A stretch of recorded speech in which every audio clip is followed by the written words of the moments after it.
lagi pertanyaan lagi. Dalam tindak pidana korupsi dikenal bagaimana bentuk dari subjek hukum, atau ada berapa macam subjek hukum dalam tindak pidana korupsi? Undang-undang korupsi menentukan bahwa tindak pidana korupsi itu bisa dilakukan oleh orang perseorangan, unsur maupun korporasi. Jadi setiap orang adalah unsur setiap orang. Kata-kata orang itu bisa berarti orang perseorangan, bisa berarti korporasi. Jadi inilah subjek dari tindak pidana korupsi.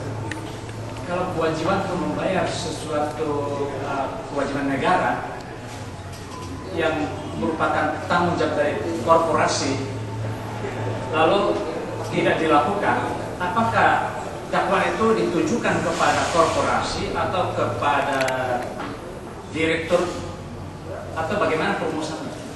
Seharusnya dakwaannya ditujukan kepada korporasi karena yang berkewajiban adalah Perumusannya dalam dakwaan, apakah beda? berbeda. Karena perbuatan itu dilakukan oleh korporasi yang kebetulan mungkin korporasi itu berdasarkan undang-undang, misalnya bentuknya PT diwakili oleh direktur utamanya. Ini berlaku. Korporasi itu tidak selalu badan hukum, bisa saja bentuk yang lain. Jadi kalau korporasi itu misalnya badan hukum sebuah perseroan terbatas, maka berlaku hukum perseroan terbatas dalam hal ini. Siapa yang menurut hukum perseroan terbatas berwenang mewakili PT itu di dalam maupun di luar pengadilan? Dialah yang didudukan sebagai wakil perseroan terbatas yang didakwa melakukan tindak pidana.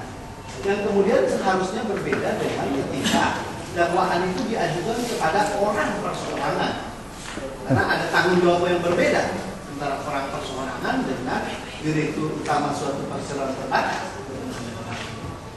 Bagaimana konsekuensinya apabila hal itu dipertukarkan? Jadi terdakwa selaku direktur badan hukum dengan korporasi di dalam dakwaan dipertukarkan. Apakah memang ada pembatasan, ada pembedaan yang tegas? Ya, jadi apa yang didakwakan itu yang harus dibuktikan.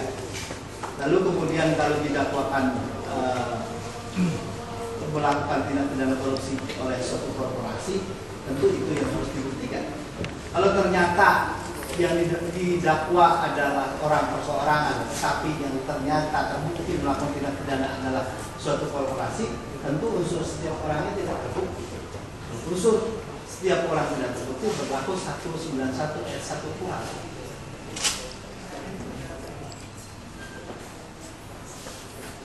Saya kira yang lain pertanyaannya cukup. Ada izin melanjutkan yang mulia. Ya, silakan.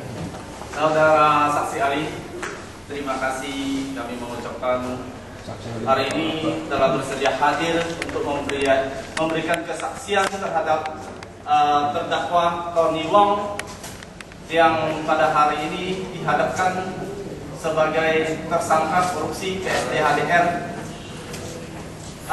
Sebelumnya perlu kami jelaskan bahwa terdakwa dihadapkan dalam persidangan ini didakwa oleh saudara jaksa penuntut umum melakukan korupsi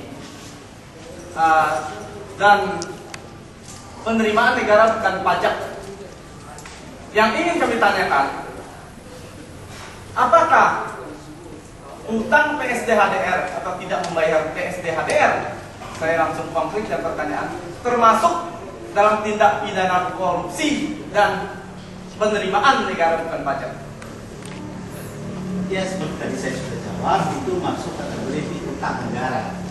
Bila saudara nanti sampaikan pendapat saya itu, dan kalau saudara mengajukan pledoi bahwa atas dasar pendapat itu bahwa ini bukan kerugian keuangan negara. Karena bukan kerugian keuangan negara dalam pengertian tindak pidana korupsi, maka bukan tindak pidana korupsi. Jelas. Bagaimana atau sejauh mana batas-batas kerugian negara?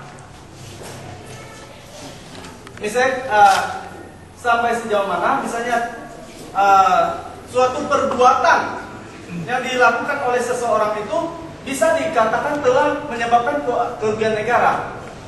Apakah sampai cukup sampai terhutang terus dikatakan rugi? Itu tadi. Jadi keuangan negara, kerugian keuangan negara yang dimaksud di sini adalah keuangan negara yang ada pada penguasaan negara, lalu karena suatu perbuatan melawan hukum atau penyalahgunaan kewenangan, keuangan itu, uang itu, baik uang, surat berharga maupun benda itu dalam tanda kutip keluar, yang kemudian hal itu menyebabkan negara rugi, berkurang jumlahnya. Jadi harus dikuasai negara dulu. Dalam undang-undang korupsi dibedakan menjadi dua, dalam bentuk keuangan negara yang tidak dipisahkan, inilah APBN, APBD, dan keuangan negara yang dipisahkan, inilah kekayaan negara yang ada di badan usaha milik negara. Ini yang ada dalam penguasaan negara, lalu atas keputusan seseorang, atas tindakan seseorang, atas perbuatan seseorang yang sifatnya melawan hukum, bertentangan dengan peraturan perundang-undangan, atau merupakan suatu bentuk penyalahgunaan kewenangan, kekayaan itu menjadi berkurang. Inilah yang dimaksud dengan kerugian keuangan negara. Sedangkan piutang negara adalah hak negara yang ada pada orang lain. Sehingga kalau tidak ditagih, inilah yang dimaksud dengan kerugian keuangan negara. Kalau ada pejabat yang mengulang lagi tidak menagih, bisa jadi perbuatan si pejabat itu adalah kerugian keuangan negara. Tetapi kalau orang yang tidak ditagih, orang yang punya hutang dengan negara tidak ditagih, ya tentu dia tidaklah dalam kapasitas untuk bisa merugikan keuangan negara, karena uang itu belum dalam penguasaan negara. Saya kira dibolak-balik tetap aja begitu.